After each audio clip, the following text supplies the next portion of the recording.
Welcome to the Dork Forest. Jackie and her pals will never bore us. Shameless confessions about our obsession will make us laugh and smile. So let's explore the Dork Forest and dork out for a while. Hi, Rangers. It's me, Jackie Kashian. Welcome to the Dork Forest. It's 2024. Let's do this. Here's the credits, of course. Mike Ruekberg sang that song at the beginning, and he wrote that song, and he sang it with Sarah Cohen, his wife, and he will sing the Mexican hat dance at the end of the program. Also, Patrick Brady, still putting this together. Video, audio, all of it. He's amazing. So, and Vilmos doing JackieKashianStore.com. Squarespace is doing the regular Jackie Kashian page, and I'm thinking of moving the Dork Forest and dorkforest.com away from WordPress because it's driving me nuts. But those are the credits. But if you go to JackieKashian.com, you can get Dork Forest merch. You can get my stand-up merch. You can get my stand-up CDs and DVDs, which you'd have to have devices for those. You can also see videos and find out any number of things. I have another podcast called The Jackie and Laurie Show, but the Dork Forest is the flagship. 18th year. We're doing it, you guys. You can go to my Bandcamp or my YouTube for extra content. Please donate, is what I'm saying. It's 2024, and I think we've been in this long enough. Why don't you guys, everybody send me $100? That's what I'd like you to do. You can PayPal me. There's links all over the pages. You can Venmo me at Jackie Kashian. You can find me at a stand-up show and hand me a sweaty wad of 20s. Do something. But I love doing the show. I would love to make some money, is what I'd like to do. In other news, I'm sure there's more things that I should talk about, but I can't think of them. But let's listen to who's going to dork out about something, because that's my favorite part. Thanks for listening, you guys. You're all great. Let's get into the show. Rangers of the Dork Forest, it's me, Jackie Kashian, and I am in my home with my current guest. That's right, another awesome dork in the Dork Forest, and this one, there's so many things I could say about him. He's a great comic. We are working together this weekend, impromptu, in Colorado, at the Comedy Underground, just Friday, Saturday, if you're in Denver. But JT Haberstaat, how are you? I'm good. I'm harried like you. I've been in airports today, much like you have. So right. Just traveling. Yeah, you know the gig, and so thanks for making this happen. I know we were both frantically. Yeah. Thank you for making it happen. I'm excited about it. Well, first of all, JT curated and cleaned up, I think, the quotes of probably 100 comics. Oh my God! I mean, yeah, easily 70, I think. Around 60 or 70? Okay. 60, yeah. It's called Doing Time. He has a book, is what I'm saying. It's called Doing Time. It's about stand-up comedy. How would you describe it? I described it. It's an oral history of that vein, right? So it's people in their own words. I get annoyed at I don't know how many biography books you read and stuff like that, but I like that stuff quite a bit. But I get annoyed when the author inserts themselves into it more than the people you're trying to read about, which feels like a common ego trap. And so I was the only person I like who does that, Sarah Vowell. I want to know what's happening with her nephew at all times. Sure. I mean, there's certain people that do it well, but I don't know. With something like stand-up, I like the kind of in their words themselves, let the people speak about it, and so I tried to approach it as like an anthropologist almost, not to sound lofty, but I kept myself out of it. I tried, even though I'm a comic, I really wanted to keep it kind of like doing the... Well, I have a copy. I've lent it to a friend. Everybody else should buy it. But if you go to doingtimecomedy.com, yes. It's jtcomedy.com is the main... And so it'll be in the notes, but that's my website. The doingtimecomedy.com is all about the book itself, and has the pre-order up on Jawbone Press. Right. So you'll be able to figure out all the things. Yeah. Mm-hmm. But it is, but I will say, so Doing Time's the name of the book. JTcomedy.com is the website. At JT Custom Toys is the Instagram. Right. And this is the labor of love, right?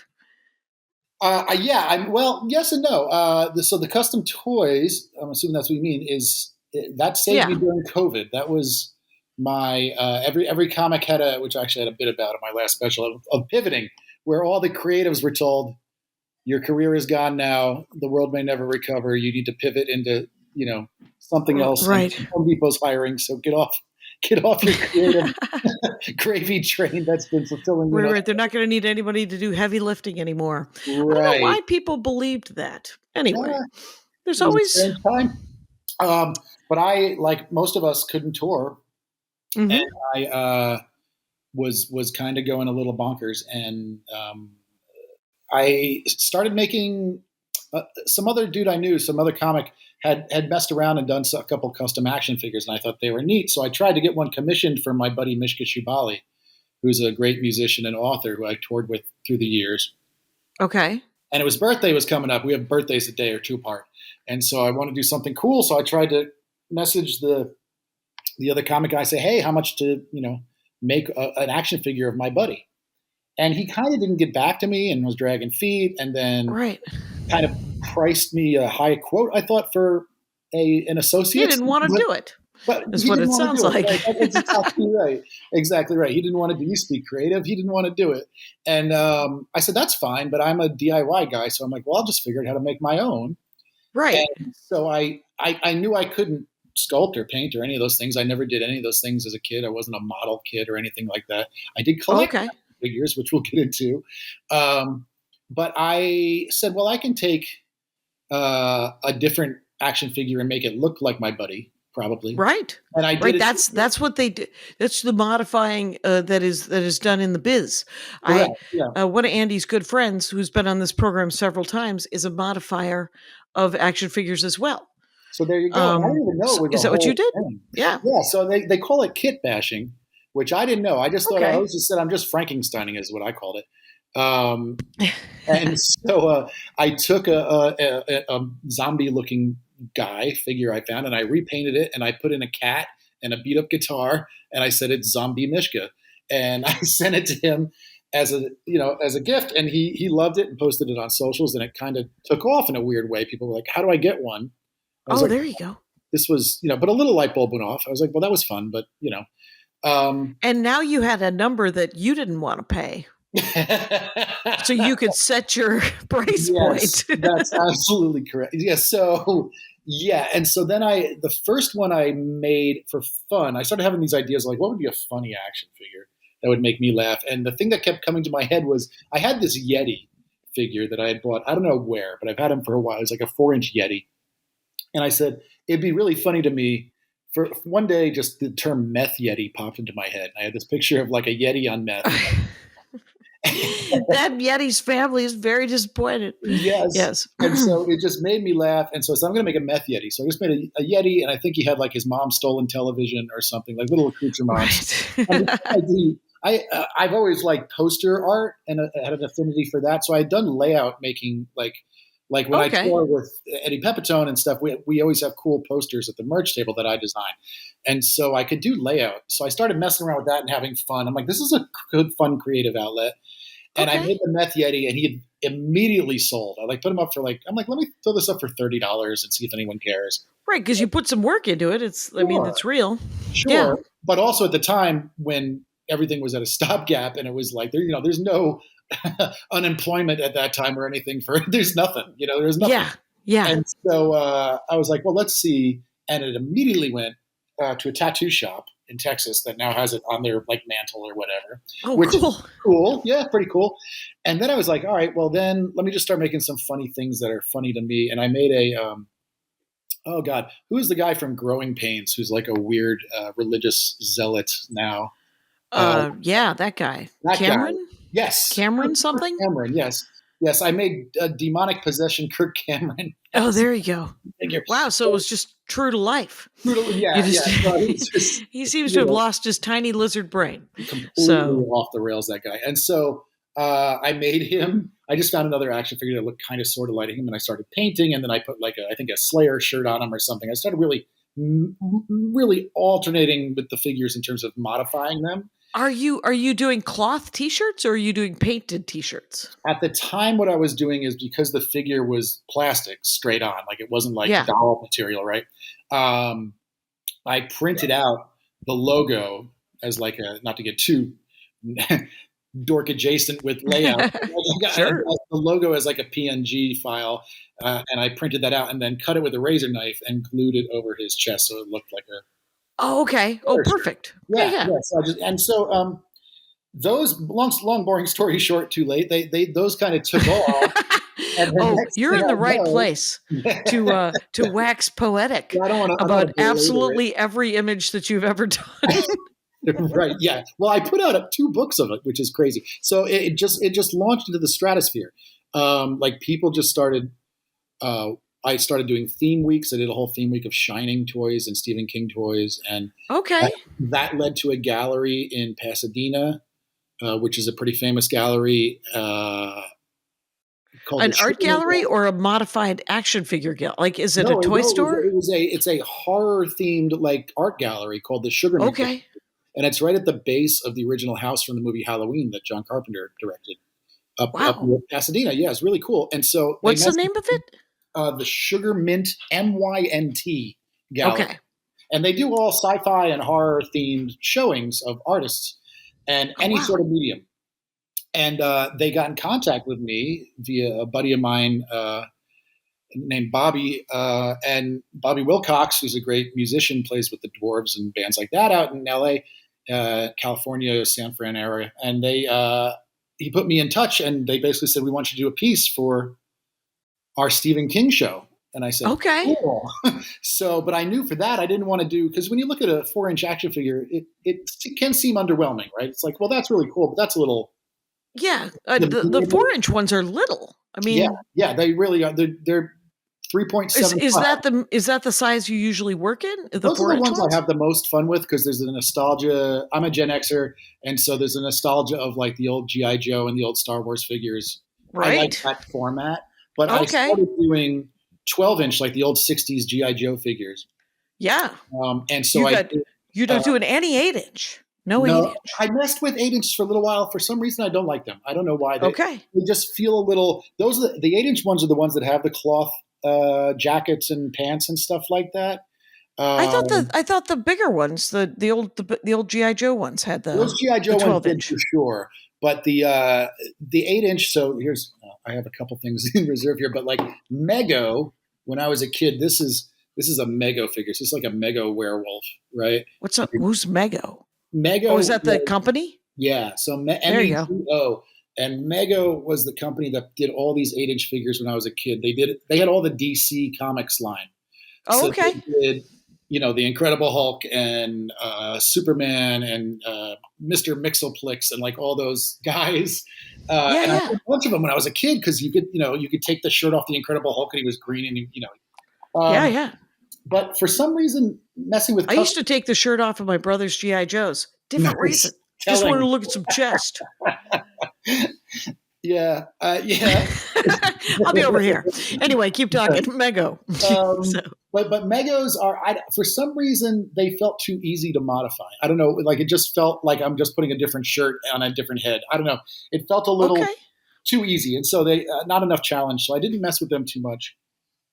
I did a few, but not a whole lot. So the most of what I do are the 3.75s, because they're the most fun for me. And I can really do you take them apart? Like Scott Rogers takes the head off of one and puts them on another.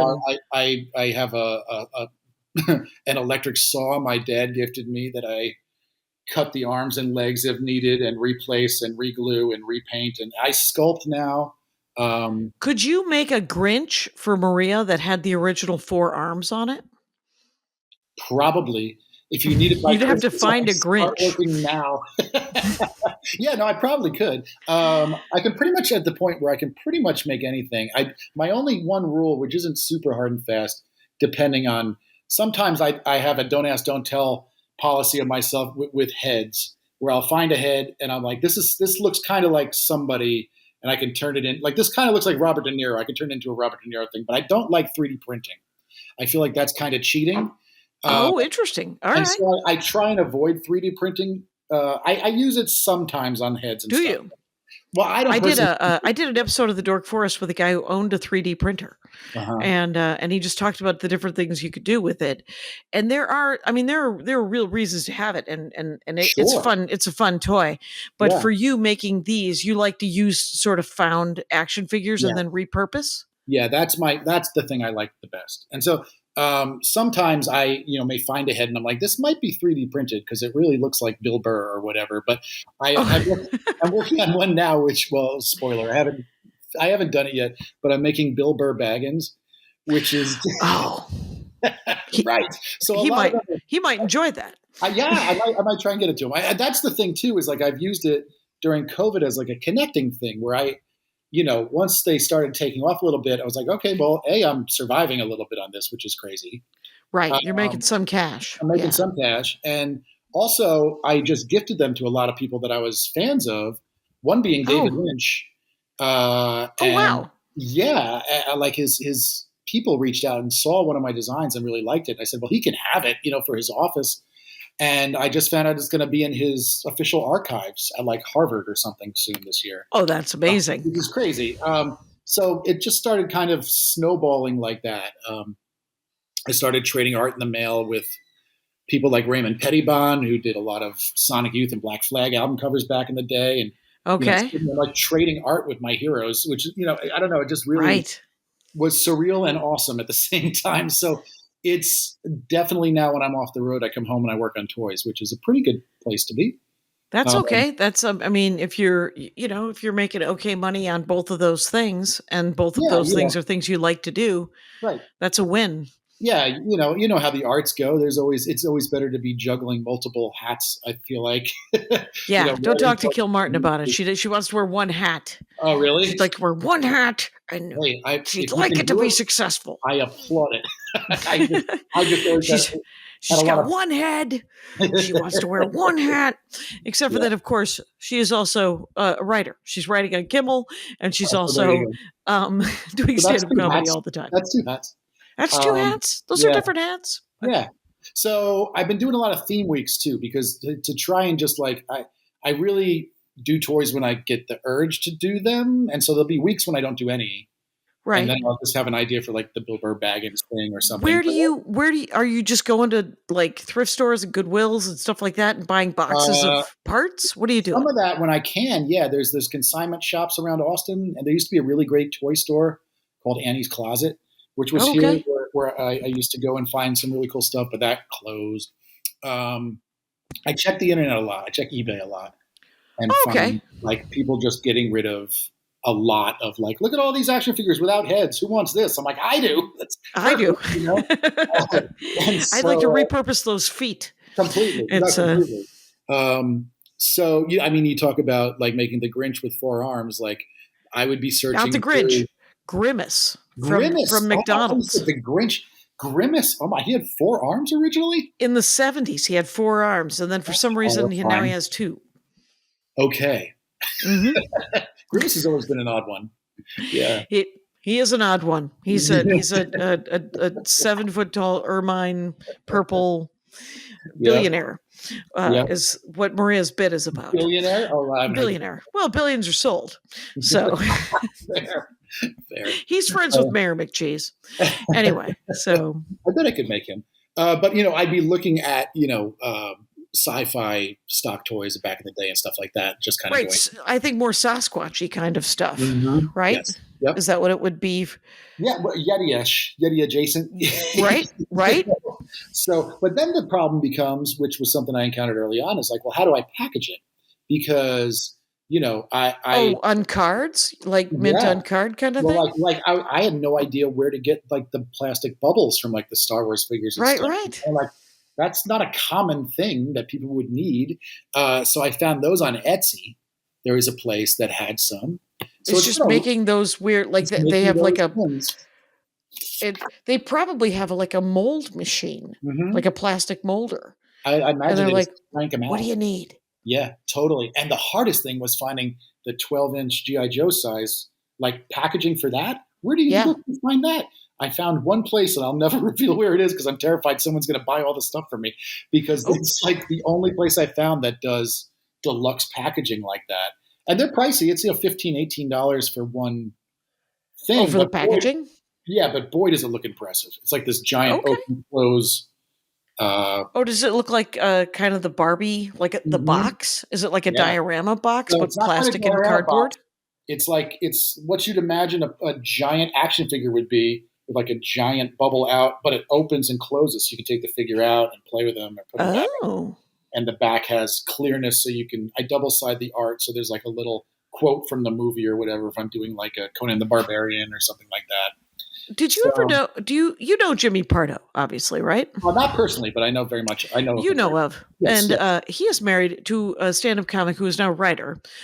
She's a great comic and Mhm. doesn't done stand-up in a long time. Their son, young Oliver, is also, but he likes to do, get this, he's probably 16 now, right? 15, 16 years old. He likes to take old sitcoms like Bewitched and make those characters. Okay, that's cool. Yeah, Are you like 16 have into you? Bewitched? That's wild. Well, I mean, it might be Walker Texas Ranger, Right. like Or one it's of those- old Yeah. like TV shows and Nostalgia do- kick. Right. yeah. Have you found that a community? Like most stuff that I seem to be attracted to, stand up included, there's a community, but I like the solo aspect of it. More than- you know what I mean? Yeah. Yeah, there is. There's certainly- conventions and stuff. Sure, I'm sure. Sure, I'm sure there is. I haven't really I've gone to some like toy conventions just to like Okay, look for parts, honestly. for parts. I've gotten some there, but on Instagram, there's a couple other toy custom folks. There's one called Obvious Plant, Obvious Plant. and they do really.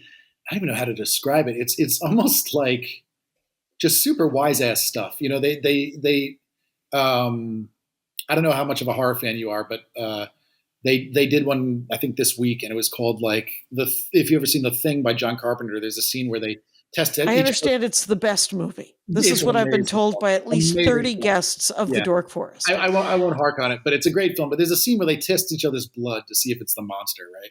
Right. And it's this big suspense scene. And so the Obvious Plant made just the blood, like test with your friends. Like it's very, Oh, wait. very funny. I think I've seen I think there's another guy that just does like he did I think it was the Cybertruck, and it was just crumpled up tinfoil. Tinfoil. Yeah, it's like stuff And- like that. That just Yeah. really ridiculous. I forget what the actually name of love- that guy was, like I Yeah. hate toys or something, or I forget what his that's it. Death comedy is something. Death by Toys. Yeah, I Like think it's Death Death by by Toys. Toys. Yeah, he does really funny stuff. And I've messed with that a little bit too. Back when the first 2 months into the pandemic, I made a toy for Patton Oswalt, it was just said the coronavirus, and it was just a crumpled up tissue and a bunch of people yelling, "We're fucked." Yes, And I it love is that. Death by Toys. And at the And- time, it was funny. And then a few months later, we were both like, "It doesn't feel funny anymore." Too dark. Too Yeah, dark. well, it was Yeah. just too real. Like we were just all trapped and insane. Right. But it was quiet. It was quite. There were upsides. There were upsides. It's It was when a- I turned this podcast into an online only. Like Right. people are, because it made it possible to have video, and video is Right. fun for people who like to watch the show on YouTube. Because you said you had some that you are collecting. Do you collect other Right. people? So I figured, I made myself pump the brakes a little bit because my biggest foils with collection are poster art. Like I have a hard time not. You keep collecting I posters? keep collecting posters because I just love like unique not one of a kind, but like unique posters, Like stuff cool imagery, like Yeah. someone who nails it. Yeah. So I What- have like the wall. what does opposite right that? Now, I don't want to turn my camera around, but my entire wall is like the classic Universal monsters. So it's Dracula, Frankenstein, the Wolfman. the Oh, Mummy. okay. And so they're essentially the posters from those movies? Yeah, it's a modern person who did them, but it's them essentially if they were transported time machine wise to the 50s or whatever, them doing what they would try to put in a cinemaplex, which I think Did you ever see Abbott and Costello Meet Frankenstein? You ever see Yeah. that? Yep. Yeah, the poster for that's pretty good. Yeah, it's great. And So but that stuff I love. yeah, But toys, I've always been a collector. Like I said, the Mego guys were kind of classics, so I have a bunch of these and I like yeah. the packaging. It's a nostalgia thing. This is great. This is the guy who started The action picture of the figures tiny. back in the day. Yeah, it was Who is Marty he? Abrams. Marty Abrams, the father of the action figure, launched these in 1954. They've sold over 20 million and is now the standard in 8-inch action figures. So So wait, was he the first guy to make 8-inch action figures? Kind of. he may have been, because 1954 is pretty early, and I think GI Joe and stuff like that were. I don't remember 8-inch figures before that. They were all 12-inch or like Army men, right? I mean, like Right, little army guys, yeah, or little lead soldiers that right, were essentially poisoning the water. which were totally non-toxic. I was going to say, yeah, they're definitely a good thing for kids to put in their mouths. It's here you go, light Yeah, up all your lead soldiers and then give them to your right. toddler little brother. Right. Okay. But I was never really a G.I. Joe or Star Wars guy. I liked both of them, but I never really collected too many of those. That being said, that size is still my favorite. And I found these guys when I was 5. I went to see Clash of the Titans, which was Yeah, claymation stop action monsters with Harry Hamlin in the lead, Greek myths based. And so I recently found this is little Harry Hamlin as Perseus, as and Perseus. Nemesis, the Lord of the Swamp. Oh my gosh! And these are just they're from 1981, I think. Sure, they are. I found. I actually bought. I think it's in the garage right now. I bought OG Willow. Oh yeah. I've used some of those parts. I wanted Sorsa. I wanted the daughter. And I got her. That's right. I got her. Yeah, I didn't get Val Kilmer. He's probably really valuable now that he's passed. But that's actually a little insight into how I work with this stuff. Is I'll go, okay, I want to do like Point Break or something like that. Where would I possibly find a Val Kilmer? Wait a minute, he was in Willow. Then I'll try and find that figure, take the head off of that, redo the. So that's how that's right. How, okay, that makes sense actually. Yeah. Right. Because if you need a Sigourney Weaver because you want to make a Galaxy Quest, you could get it probably from Alien. Exactly. So there's a lot of that. The one that I'm really trying to find is have you ever seen Paris, Texas? That film? In passing, just once, I think. Yeah. Harry Dean Stanton is a big. I love Harry Dean Stanton as a guy, and just his whole thing I just love. But Harry Dean Stanton was an alien, and I was like, I'd love to make because he was the star of Paris, Texas. I'm like, I'd love to make a Paris, Texas toy. That's so. I think maybe Death by Toys or somebody else did like Mystic Pizza. I'm sure. Yeah. So it's just just depends what weird movie affected you when you were 15. Completely. And so some of these too. I mean, I'm really making these though for me. More than initially anyway. Yeah, but even now, like I'll do custom orders and it's whatever people want. But with like right now I'm doing a Pride Week and I'm doing I can show you the art. It's not done yet, but I'm doing a Sandra Bernhardt because I love Sandra Bernhardt. And it's a fun challenge. So I'm like sculpting her hair and stuff right now because her hair is because that hair is amazing. Pretty amazing hair. Oh well, speaking of amazing hair, this is the first one I did for the week, which is David Johansen from the New York Dolls. So I made him. Okay. And so that the New York Dolls. Is that a band? They were a punk band from the 70s. And David Johansen did Hot, Hot, Hot. If you remember, he had a pompadour. And it was like a wedding song back in the day. Okay. He left the punk band after they kind of imploded due to drugs and other things and became a solo kind of blues one-hit number guy. Did a lot of comedy too. He was in Scrooged with Bobcat Goldthwait and Bill Murray. Really? Who did he play in Scrooged? He was the cab driver, the haunted cab driver with the cigar. Oh, there you go. David Johansen. So hopefully he's getting residuals and royalties. He sadly just passed away like 2 weeks ago, so that was a bummer. Shoot. But, that is a bummer. Yeah, but he's a legend. And I mean, the New York Dolls were the first to introduce a whole lot of glam aspects of androgynous, like what's going, like very brave stuff for 1972. Right. Right. And so, he's always been a hero. I got to meet him once when I was working in radio a million years ago. That was pretty great. But That is cool. So he's the first one of this. So I do a different toy every day for a week for Pride Week. So, and then you just post it on your Instagram and all that? Yeah, I post them on there, and a percentage of the proceeds go to LGBTQT charities and stuff. So. Helper stuff? That's great. Yeah. By the way, I am talking with JT Haberstaat. Don't try to spell his last name. You don't have to. You can just go to JT Comedy. Needed, but yeah. Jay is in like John Taylor. Is that what? Is it a secret? I either get that or I get the what's the other JT from InSync or whatever. Oh God, that's a band too. Yeah, and then JT Custom Toys on Instagram. Right. I don't know if you can tell, JT. Music is my life, and I like all the kinds of music. When you mentioned Black Flag, I have an album that has Black Flag on it. It is the soundtrack to Repo Man. Oh hell yeah! That's right. Harry Dean Stanton, also in Harry Repo Dean Man. Stanton, also in Repo Man. I would love to make that toy, but they only released his character from Aliens as a 6-inch figure. So the Harry Dean Stanton eludes it's me. Hard. His head would be too big. Exactly. So it's. Have you ever thought about doing any modeling? Just no. I mean, like taking a head, like carving it down. Not you. Would you also like to do some modeling? How are your hands? Could you like? Yes, a hand model. There's a funny passage in the book actually about. Well, we'll save it for the book. Oh, that's okay. Is it the book? By the way, is called "Doing Time," and it's going to be available everywhere in July on July 8th. So Maria Bamford, your dear friend and tour mate, mentioned that some people have approached her about doing foot modeling. Oh my God! It's there was a woman, Leah Folka. Okay.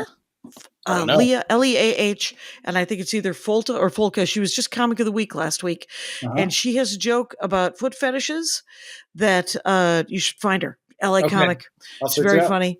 Nice. I'm not going to tell that joke because it's hers. Right. But why don't you ping her? Tell her that I sent you. I'll check it out. But yeah, to answer your question, like I do minimal sculpting, I guess is the best way I can do it. Like I don't have the skills to take a ball of clay and make it look like Pee Wee Herman or something like that. I can't. Right. But I think you did a Pee Wee Herman though, didn't you? I did recently. Yeah, I did I did Pee Wee Herman Monster. So I did a mashup. Herman Monster? Well, it was Pee Wee Herman as a Frankenstein Herman Monster. Very nice. Yeah. So, like kind of just fun comedy stuff seeps in like that. I'll have an idea like Bill Burr Baggins, fun, stupid stuff that I think only appeals to me, but people seem to like it. Right. People enjoy wordplay. It's I saw Mike Kaplan last week, and he sells a tiny book of all of his jokes that he had an artist friend of his illustrate as one-liners. Oh, that's cool.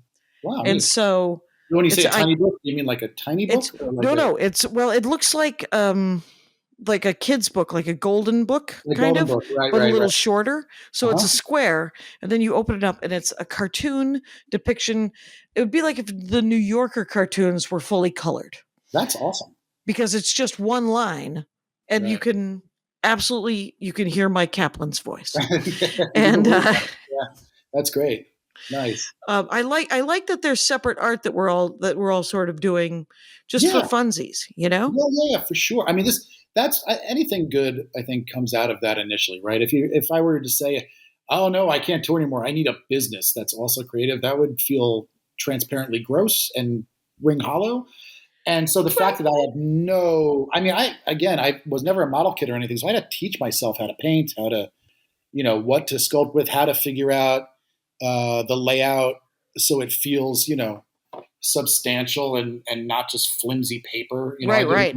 Yeah, it's got to be on cardstock or but to get it right, these little hanger things like you'd see on the toy store. Yeah. So how are you printing those? Are you painting those?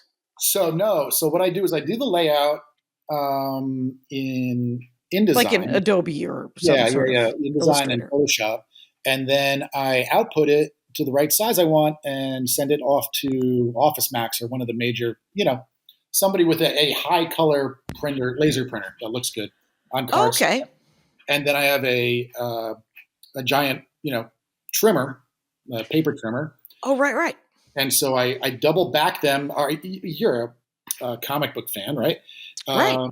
So the Golden Age comic backing boards, they're like magazine size for like a Savage Sword of Conan and like the larger offset. What's the term? It's called Golden Age. So there's Silver Age. Boy, I'm polishing up my dork tonight. No, it's all. But is it a golden? Is it how big the Golden Age comics were? Or were they a different size? So they used to be larger. So back in the day, they were a little bit bigger. And then in the 70s, Savage Sword of Conan and Savage, I think like Weird Tales and stuff like that would be a little larger, more magazine size. And they're considered Golden Age. And so those heavy backing boards that you would put in the plastic sleeve to keep your comics nice. Bags and boards. We get bags and boards. Yeah. And there's Silver Age, which is what you think of a standard comic book size, right? Got it. So the Golden Age, I realized, though, was the perfect size for me. So I spray glue the art to the front of a Golden Age backing board. And I made up this cool little – you remember in the back of comics they'd have like get the hand buzzer and that kind of neat retro. I made up this little like similar to that of a kid screaming. Like, perfect. Launch your face into fun, like just and so I put that in black and white on the back of all of them and sign and number them. So they're all one of one. I only do one of each. So you're printing them on paper, and then you're hand gluing them to the back of the gluing them, cutting them, trimming them, putting the whatever you call this hanger part on. It's a real craft night over at the JT Haberstaat house. There's a lot of process, and so I usually have 5 or 6 designs going at once. So while I'm waiting on this to dry, because something I learned the hard way too is the glue that I have to use to make these things stick together. Because sometimes the plastics don't work. I can get a head from a G.I. Joe and the body from something else, and they just don't stick. I have to use the materials, whatever it is. Some are dark rubber, some are plastic. I don't know. So there's a lot of trial and error there. So I have various glues I can use, but I found the hard way, if I glue them together and then package them the same night, the glue evaporates overnight and will frost the entire bubble and make it completely unusable. And oftentimes I have to repaint the whole thing too. So there's a period of letting things dry. So I have like 5 or 6 different designs going at once at all times. That makes sense because they're all in different processes. Insane, but it makes sense. Yeah, the end result makes sense. It's what did you collect when you were a kid? The monster stuff, or the main thing I collected as a kid, and this is one of the first things I started messing with customs too, was the He-Man Masters of the Universe figures, which was this weird size, right? Like whatever this guy is, he's kind of 6-inch, but he's also wider. He's wide. So He-Man figures are their own scale, really. Okay. I think Thundercats might have been similar, but I'm not sure. But largely these guys were. They should be. They feel like the same genre. They feel like they're in the same universe. Yeah, they close. But this was they put this out. It was like a robotic He-Man face. Yeah. And I realized it looked just like the They Live monsters from, again, John Carpenter, recurring theme. Right. Yeah, they do. I turned it into Consume He-Man. And I just that is perfect. And just make it into a They Live Masters of the Universe. So I like this. This is one of the first things I messed around with. And so instead of Seen on TV, I put Watch TV. All propaganda things. And so, but He-Man were my jam. Like all these guys, I've collected them through the years, and the packaging. It's just a nostalgia kick for me. Right. And, I bought a Roger Rabbit the other day. Oh, cool. But I wanted. They didn't have a Jessica. They only had a Roger Rabbit, and I was like, she's not bad. She's just drawn that way. That's what I like. I would like that stuff. All that Roger Rabbit and Cool World and all those kind of. It'd be cool to get a Bob Hoskins going. I want to do a Bob Hoskins, but again, I want to do him from like Mona Lisa or one of these weird art films. Like, you'd have to find another person will want to buy. Right? Is there action figures of Mona Lisa? That seems unlikely. Right. Yeah, I mean all this sort of stuff. So, but I think there should be. Sure. Why not? I think there ought to be. There ought to be. We're doing Denver this weekend, and the last time I was in Denver, I went to. There's a strip in Denver that's kind of thrift shops. Okay. And there's a store there called That 80s Store, I think it's called, and it's all just toys and paraphernalia from the 80s. and it's really, really neat and really kind of expensive. And I Oh, was I in bet. there, and they had a original Castle Grayskull from Masters of the Universe, which was the huge castle with the jaw that comes down, like the jaw Oh, right, bridge. right. And I was like, oh my God, I wanted that as a kid. I never had it. I had Snake Mountain, which was the other one. But I never had Castle Grayskull. And I was like, there's one right there. I should buy it. But I was in town just for the weekend doing shows. And I'm like, this castle's not going to fit in my carry-on bag. But I checked at the price tag and it was like $300. And I was like, I just can't justify It's not it. meant to be. It's not meant to be. And so I was a little bummed, but I was like, well, what are you going to do? And I walked next door to one of the thrift shops, and there was a Masters of the Universe Castle Grayskull for $25. And that someone had brought in over the weekend, and I purchased it immediately and shipped it home for $50. Wow. And it resides upstairs in my man cave with the rest of my Well, toys. look at you. That was So very how long was that, serendipitous. That's right? amazing. Very cool. So that was I'll Denver's go a there. great place to- I Sure, rented a yeah. car. Oh, you did? Oh, okay, Yeah. cool. Nice. So, Nice. Awesome. yeah. Yeah, looking forward to it. It's gonna be fun. Yeah, we're gonna do the Comedy Underground. Just JT Haberstaat and I are we're taking over Yeah. last minute for Eddie Pepitone, who will Yeah. reschedule Denver Comedy Underground fans. And then will you come back with him, with Eddie? I hope so. Yeah, I think so. Eddie and I work the most together. Right. Him and Brian Posehn are the guys that I work with the most, it Oh, seems right. these days. I do Brian Posehn's occasional. I do his podcast, The You do Nerd Poker. I'm supposed to be doing Yeah. that soon also. Yeah. But I love think that. I do the one that's behind the paywall. So I only do the one Oh, okay. where my character is and I have you ever been this is an interesting action figure related announcement or question. They Mhm. are tiny though. They're essentially they're just they're minifigs for tabletop gaming. Oh, yeah, sure. And it's called Hero Forge. Okay. Yeah, And I'm familiar with those. oh, you've Yeah. seen that? Because Yeah, you I've can seen that. design anything. Yeah. You They're can pretty literally incredible. Yeah, Yeah. you can I think that's change 3D printing, right? They probably use 3D. for a lot. they do 3D printing and the characters are $50-$60. Or Wow. you can get a shrinky dink of what you did Uh-huh. for $11. Oh, that's awesome. See, that's So great. I did I got as a gift for Christmas because I was starting a Hero Instant with Andy, tabletop hero superhero, and I wanted to play Marvel Universe. That's what we were playing, and I wanted a Black Widow, a teen Black Uh-huh. Widow where she's wearing the fishnets, and I got a gift card from Hero Forge, and I so we got the 3D one, but he also bought me the Shrinky Dink one, and the colors are super vibrant, and they're just nice. I mean, I kind of That's like the awesome. Shrinky Dink one better. Yeah, there's something to be said for well, you lose a little detail, I guess, but your brain fills it in, right, on the smaller stuff. You Right. know, I had a hard time with that when I was working on, these guys are smaller, where I'm like, how do I paint an eyeball? Like it's like You need a tiny, tiny brush. tiny brush. And I actually ended up using these, which isn't a brush at all, but it's like a small, like pen, like a Oh like yeah, a yeah. The pointiest of all pens. Default pens, because I'm like that's small. They're not gonna. You can't tell if it's paint or not anyway. And the paint, I was having a real hard time trying to get it that precise. So much of it is just trial and error. It It's really just- is, and you're teaching yourself, so Yeah, that's half And the fun. The number one question I get is, how do you make those? And I'm like, it's so involved, and B, if I told you, it wouldn't sound fun. And also, like, you don't want to know how the sausage gets made. Like I'm obsessed, and I have a giant magnifying glass. Does that help? right. Do you have Yeah. a magnifying glass? What's funny is a good friend of mine, Thomas Niles. He got me a almost like a stamp collector, like one of those big it's on the neck and everything with a light over it.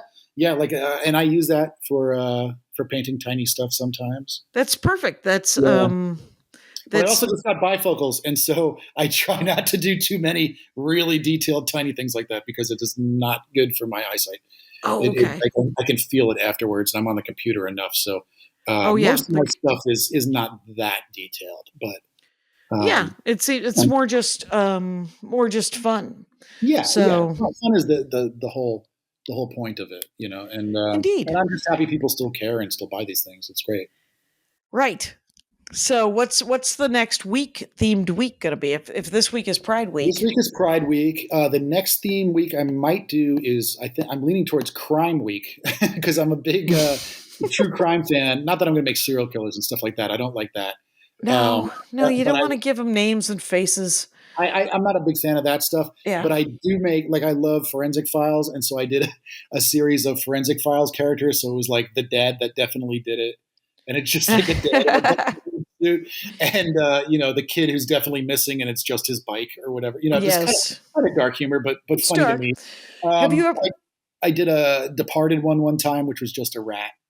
Okay, okay. Some more like thrillery kind of stuff. Yeah. Have you ever watched? I've done so many episodes lately about British crime TV. Sure. Oh yeah. And just doing a various like The Constable or Midsummer Murders. Yeah, just like a constable, a DCI, right. the Chelsea detective, just his bike. There's I always laugh about how there's always some sort of different festival that someone gets murdered at every episode. It's like, how many festivals? What's their festival budget in this Hamlet? I was just talking about this with the murder mystery things. It's they're sort of like skin different, Mm-hmm. You're like, oh my God, we're in Vienna in 1910, and he's a Jewish doctor, and his whole family lives there, but they're from Britain, and then he's working with the police on murders, and we're back. So it's different, same. Yep. Oh, clowns. Yep. Yeah. Okay. Yeah, There's going to be an opera. There's going to be some hookers. There's going to be whatever. Yeah. But I've always also, on that note, I've always been a huge Agatha Christie fan. So, I've always. Right. Like Miss Marple and Poirot. I made Poirot for my buddy Josh McClane, who's in the band Heels, and a very funny comic. And so for his birthday, I made him a Poirot. And any of that, so that would be crime adjacent, So that would I got be. a few ideas percolating there. Right, because and then there's sci-fi, and there's. Mm-hmm. Do you ever make monsters, or do you just do the people? No, I've done monsters. I've done like Cthulhu-y kind of. I love Cthulhu stuff. I'm a huge Lovecraft guy, so I've done. I did Cthulhu Lemon. Why is that funny? I'm laughing against my will. What does that mean? I know you can't help it because Lululemon is always a Cthulhu. Yes. Cthulhu I was like, why am I not getting it? I am because I needed to be told. It was a Cthulhu with a yoga mat in like Lululemon gear. It's just so stupid. But yeah, I did. That was one that I did. And I did a giant size Lovecraft. I went to a real lit fan, like a G.I. Joe size Lovecraft with like a big tentacle coming out and stuff. And, right. And a small disclaimer on the back about his racism. It's please, everybody. As well as we could have liked. But I don't know if you've ever tried to read Lovecraft, but whoever had the guts to adapt him is really doing the Lord's work, because it's so hard to adapt. Yeah, it's incredibly difficult. You have to find, it's sort of like adapting Philip K. Dick. You have to you have to go through whatever hallucinogens he was on and find the plot to Paycheck with Ben, Affleck. And the magic of both of those authors, I think, is that their words were what was so intoxicating, right? It's so unique in their words. Really unique voices.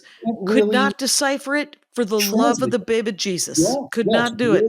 Really difficult, I think, to translate that. There's been a few movies that came close. I don't know why John Carpenter Night, but In the Mouth of Madness is a film he did that was really great.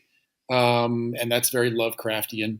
Okay. But it was like a homage. It wasn't trying to take In the Mouth of, it wasn't trying to take like the Call of Cthulhu and try and specifically do it. It was just very Lovecraft influenced. Right. So, which is just, always just fun. And anytime people do try to adapt stuff, I watch it, and I always hope for the best. And it's always you tried. There was a Nicolas Cage did one. I think it was called The Color Out of Space. Okay. A few years ago. And I like Nicolas Cage quite a bit. And I was like, I'll give this a shot. And boy, it was just not good. It was just, you just can't do it. Well, I think it's super hard. You would need, I like I did an episode of the Dork Forest with Aaron and I'm spacing his name. I rarely get to see him. I really like his wife. Anyway, he's Is it great pretty? too. But they're friends of Andy's, and I really like them. Nice. Okay. She went to a there was a LARP. One of Uh-huh. the only LARPs I ever took part in. Andy Mhm. and I went as Bert and Ernie, That's and Kristen and I think Lisa Will, who has also been on the program probably 15 years ago, they went as the Yip Yips from Sesame oh, Street, yeah, totally. and um, That's funny. but Aaron's a big Cthulhu guy and has a Cthulhu festival, I think, either in Portland or Really? Seattle. Yeah. Okay. So I I think he could make that film and try to make it, and may have. yeah. And there's some that have come kind of close. Yeah. There's a few that have come kind of close, but I don't know. I think In the Mouth of Madness came closest for me because it's not a direct adaptation. But there's been, I don't know, for whatever Aaron reason. Vanek. I'm so sorry. Aaron There we Vanek? go. Okay. Look up Aaron Vanek Dork Forest, and you will find Okay. a very old Dork Forest with Yeah. Aaron Vanek. I So- actually, when last time I was in Providence, Rhode Island, I went with comedian buddy Jay Chenoy, and we went to Lovecraft's grave and wow. got chased away by the local cemetery police. It must happen every day. There's all Magic the Gathering cards and all sorts of, homage stuff on his grave. yeah. And we were just, I was just taking a photo of the headstone, and the guy came over and said, "Get out of here, no photos." I'm like, I don't think he Like minds. photos. Guys, you're leaving money on the ground. Andy and I went to Custer's Last Stand, the museum, and they did not. Right. The Custer's Last Stand. They did not sell frozen custard, which I Boo. thought was That's a a bit of wasted a fail opportunity. on their part. Yeah. Yep. Custer's they last snack. they could definitely take a Lovecraft's grave and make it into a cash cow. I don't understand. Absolutely. And Mhm. the concept of don't take a picture was insane to me. I was like, first of all, I'm doing it. Let's try and stop me. Andy and I also went to Lake Geneva, Wisconsin. Dungeons and Dragons, Holy Right, Land. we went to Gary Gygax's house. It was probably nice. 4 years ago or so. Mhm. And Andy was like, "This should be a museum," Yeah. and I said, "This is a rental." And but I actually think that from his mouth to somebody, because I think it is actually a Dungeons and Dragons museum now. Oh, that's cool. It should be. It should be. That's where he grew up. The last time I was in New York City, it breaks my heart to see CBGB's is now like a clothing store. It's like some things should just be, like, what does it take? Cultural relevance. It really, something like Gary Gygax's house that should be protected. Right. It's when you go to Gramercy Park and you have to look through the bars to see the guy who shot Lincoln. Elon Musk. Elon Musk, but the current, the old timey one. And I know. Yeah. God, what is his name? People are yelling. Anyway, Yes. his brother was also a famous actor, and a statue of him, and he denounced his brother, and and there's a Sarah Vowell book called Assassination Vacation that described that statue very well, and that's what made me visit it. And Nice. I would be really mad if they ever did something to that statue, just because it's so cool. It's certain things like that you can't recreate it. It's there or it's not, and Yeah. J. Edgar Hoover. It's not him. Anyway. Yeah, allegedly. Although some stuff, I think we could agree. Have you seen Plymouth Rock?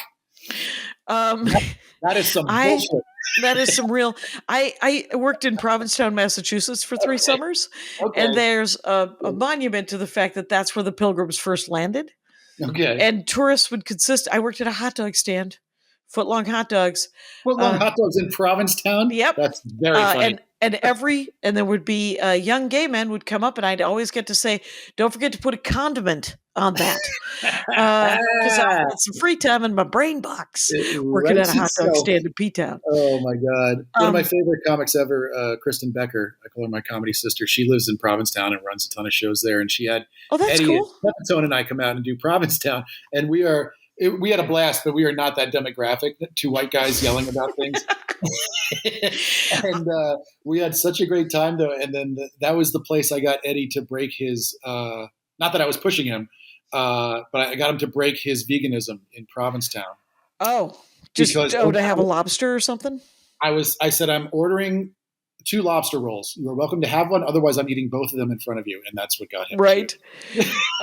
That's where I I feel a learned how little to guilty, enjoy a but lobster roll, and yeah, that's where I also learned to enjoy fried clams with the bellies. Because oh, okay. I worked at a hot dog stand on the wharf that was attached to one of the 3 straight bars in the town. There's straight bars there. Yeah, the surf club, Hmm. and we would start drinking around 10. They wouldn't let you start drinking if you work the window until after 3. But if you work which is why the second and third summers that I worked there, I also was fry cook because then you could start right away. Ah, It was okay. fine. And Who started as a fry cook in Provincetown was Anthony Bourdain. did he? Yeah, he would shuck clams and fried clams and all that stuff. That was one of his first. I worked at a hot dog stand. French fries. I did a lot of French. I did a cod sandwich. I did fried clams. Okay. I did, Yeah, I didn't have to shuck them though, because we had a bucket of Wellfleet clams that we would just grab a handful, dredge, fry. Yeah, keep nice. moving. Hot dogs and footlongs awesome. and pups. Footlongs and pups. JT. Yeah. Yeah. That's I have a lot of good memories. I used to go up there as a kid every summer. Where'd you grow up? Hudson Valley, New York. So like Okay. Poughkeepsie, Kingston area. Yeah, it's gorgeous up there. Yeah, really beautiful. I went to SUNY New Paltz for college and stuff. And so my parents, we would always go up to Cape Cod most summers for vacation. So Andy and I, when we were there for a wedding, we went to Edward Gorey's house, which is now a museum. I'm so jealous. I've always wanted to do that. I haven't gotten there yet. It's in Falstaff or Falmouth? Falmouth? Yeah, That's Falmouth. it. And we stayed at a Hampton Inn, you guys. Always stay at a Hampton Inn. There you go. I'll be staying in a Hampton Inn this weekend in Denver. This weekend, And at all times, if I can stay at a Hampton Inn, I win. Yeah. No, I'm super excited because we were supposed to work together earlier this year, and then you got COVID. We were supposed to go, I think, Cincinnati. Oh, right. It was, or it was Deaf Puppy, maybe? No, I think it was the Comet with Wayne. The Comet. I had to reschedule that. That's right. Yeah. Well, I'm looking forward to it. It'd be fun. It's not. If people want to get into it, what do you recommend people do to start modding their own action figures? I really suggest starting with honestly taking something like either conceptual of like, I'm going to do a play on Deadpool or some sort of word play where you don't have to do a whole lot to make it fun. Yeah. Also, the more layout you can do yourself, the better. So mess around with, like InDesign or I just self-taught myself. There's so many tutorials. The layout of the card? The layout of the card. Because that's Okay. half the fun, honestly, is getting creative with that for me. And doing all the writing of the things that are on the card. The cards are often, fun, that's why people keep the cards, is because they're funny. Yeah, and that's half the art, really. That like the figure, people will let the figure go. Like this, this is a decent approximation, but that doesn't really look like David Johansen if you get really close up. It's another figure that I sculpted like 70s hair on. But but with the packaging, people go, it's your mind makes the jump, so. Right. And how long and you've been doing it for the last 5 years, 4.5 years? Since 2020. Yeah. And which is crazy to think about when you put it in those terms, it just flies by. But right, because it does just. When I never did it now, though. That's what's so weird. Right, it doesn't feel like it's a lot like that with the Dork Forest. I don't feel like there's ever been a time when I haven't. Well, it's been years you've been doing this. 19 years. This is the 19th year. Holy cow! Good for you. Wow. Because I still like doing it. I still want to hear what the hell people like to do when they're, when they're alone. Too. Yeah, it's a great concept too. It's super fun. Well, 19 years. Nice. Yeah. You were there at the early days then. Oh yeah, a ground floor of something that makes me about, I would say $6,000 to $11,000 a year. So don't forget to hand me $100 when you see me, Rangers. There you go. Unless you've already done it, and then I thank you. Yeah. The name of the book is Doing Time, and it's interviews with stand-up comics. Yes. Do you have a copy of it? I have a copy right here. There it is. Yeah. And you even took one of my quotes and put it on the back. Yeah, I hope that's okay. I wanted to use the people I like the most to do that, and so I tried to stick with pals. Who'd you get? You got Eddie Fuck off, I'm writing. No, Eddie wrote the forward, so I wasn't going to ask you to do anything else. Right. So he wasn't on the back. No, he did the whole forward for me. So Brian Posehn, Right. you, Dana Gould, who I adore, Yep. and Patton Oswalt. Oh, awesome. So, That's nice.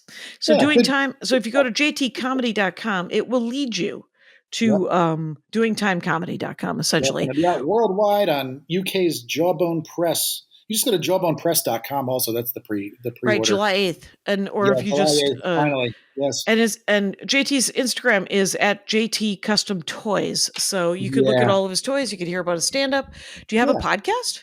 There's no time. I used to. I still own the domain. I used to do the Road podcast, which was a pretty great domain to have. The Road, like how did I manage that? Yeah. Nice work. I've had that forever.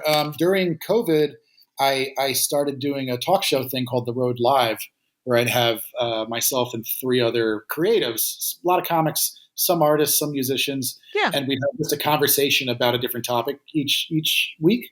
Yeah, and people tuned in, during COVID times. But once real life came back and touring started up again, I just kind of let that. I kind of had PTSD for Zoom at that point. It's a fair amount of work. So to do the podcast. So I appreciate your time so much. That's, I'm so happy to be here and that we can make this. Because this is tomorrow's episode. We are doing this. I knew this coming up soon, but we've been since I was in LA 2 or 3 weeks ago. We've been playing. Does this work for you? We're literally today. We're both in airports going. I think later we'll work. I was like, can you do it today? Because I need an episode. Yeah, so absolutely. Thank you so much for doing the show, JT. I'm gonna let you go. Yeah. Okay, and I look forward to seeing you this weekend. Yep. We're going to do it. Like the book. Yes. And Rangers, you know the rules out there. Take care of each other. Hi, Adele. How was the show? Well, I got out of the plane and I was like, I don't have an episode. So I asked my friend JT Haberstaat, who I'm doing Denver with this weekend, last minute, because he has a new book out called Doing Time. I showed you that. Oh, yeah. I got an advanced copy. It's quotes. I like that you're saying that he has a new book out as opposed to he's written a book. He's written a book. He hasn't written a book.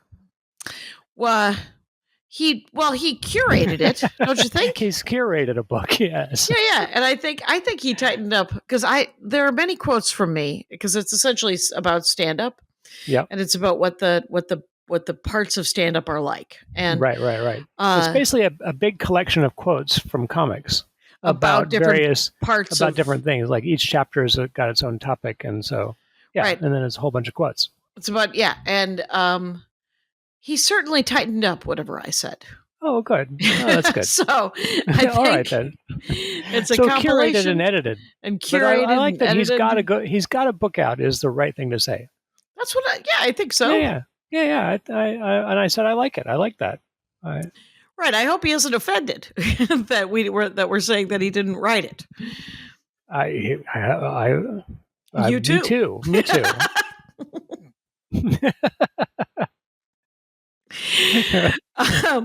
But that's not what he came on the Dork Forest to talk about. I was just going to say, right. That's not what you notice.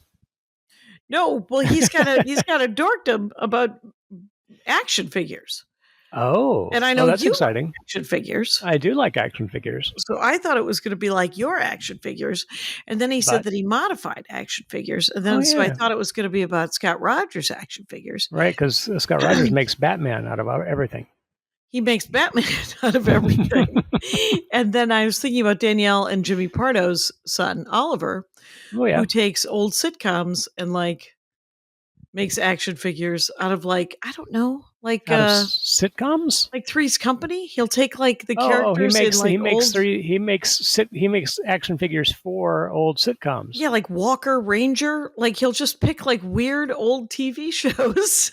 This is why maybe comics shouldn't have children. No, I'm kidding. Of they course, are children. He is a delight. Oliver, yeah, he kind of is. And then, as is JT Haberstaat, and he makes mostly horror.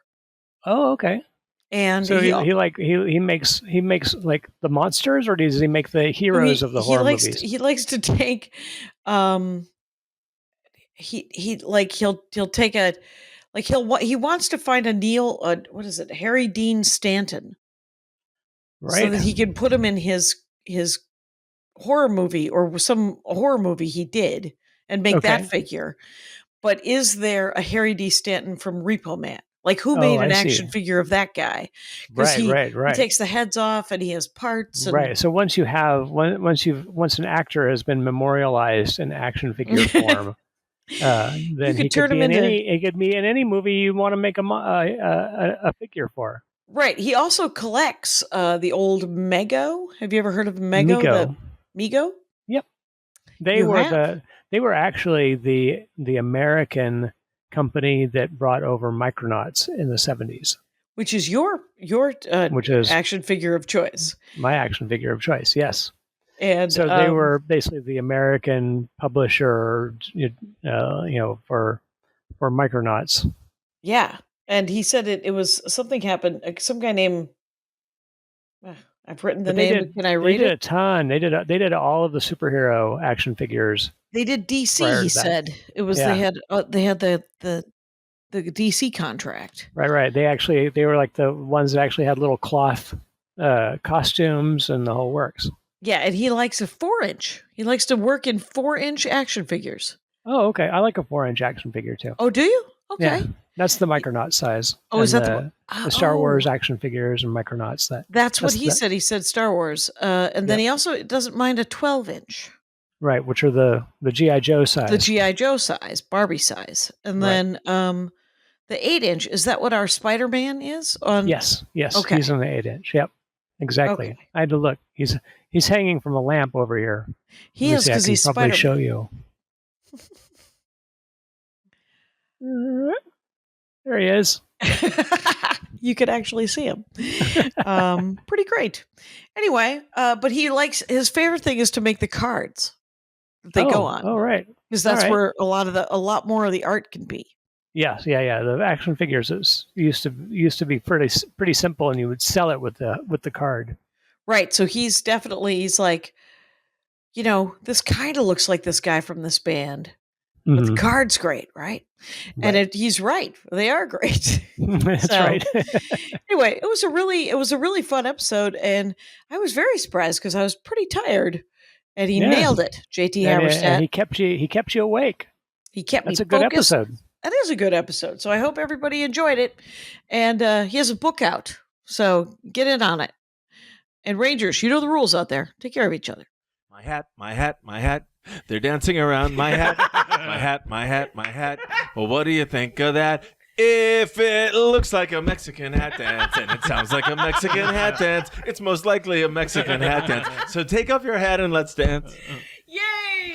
Oh my God. Why don't we just call that as the end of the show?